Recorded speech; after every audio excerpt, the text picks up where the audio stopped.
tudo bem? Meu nome é Daniel e esse é mais um episódio do podcast Gotas da Graça, produzido pelos jovens da Igreja Presbiteriana de Florianópolis, Grupo Unidade. Gostaria de conversar um pouquinho com você hoje sobre o Salmo de número 81, de Asaf. O contexto desse salmo ele é um lamento de alguma forma. Ele começa como um hino, mas depois demonstra o Deus de Israel mandando uma mensagem ao seu povo.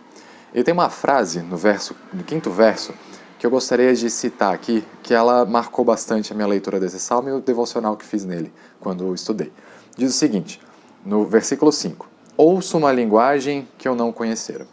Aqui ficam claras para mim, pelo menos duas coisas, e que eu acredito que nós devemos hoje compreender para facilitar o nosso relacionamento com as pessoas e o nosso relacionamento com Deus ao mesmo tempo.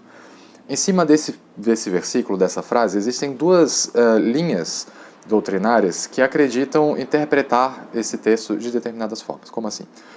Existem aqueles estudiosos que falam que essa linguagem que não conhecera era uma linguagem do Egito, uma linguagem que o povo de Israel não conhecia, e no meio do clamor e das dificuldades, das lutas, eles não conseguiram entender o que era falado.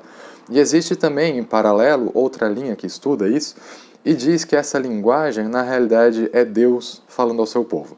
E o povo, por causa do seu pecado, por causa da sua maldade, já não conseguia mais escutar e compreender a voz do Criador que clamava e falava aos seus corações.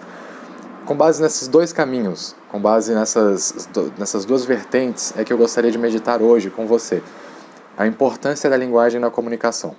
Em primeiro lugar, quando falamos da nossa linguagem, quando nós nos comunicamos com as pessoas.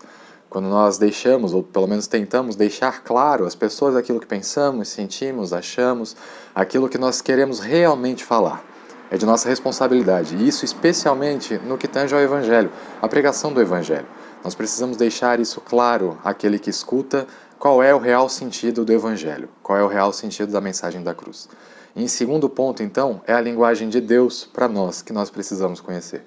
O Salmo 81 fala de um Deus, que clama ao seu povo falando para que ele se volte para ele, para que ele volte sua atenção ao Criador. E eventualmente nós passamos por esses mesmos momentos e por essas mesmas necessidades.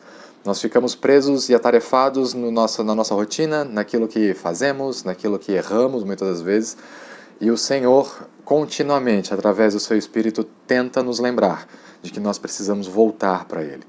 A graça é irresistível, e disso nós sabemos, mas nós muitas vezes tentamos dar como murro em ponta de faca, porque somos teimosos. O Senhor então continuamente nos lembra do amor dEle, da bondade dEle, da justiça dEle, e que nós precisamos voltar nossa atenção a Ele, voltar nosso caminhar, nossos ouvidos ao que Ele tem a falar, para que aí, como diz o Salmo 23, nós encontremos pastos verdejantes e possamos descansar com o nosso Criador. Amém.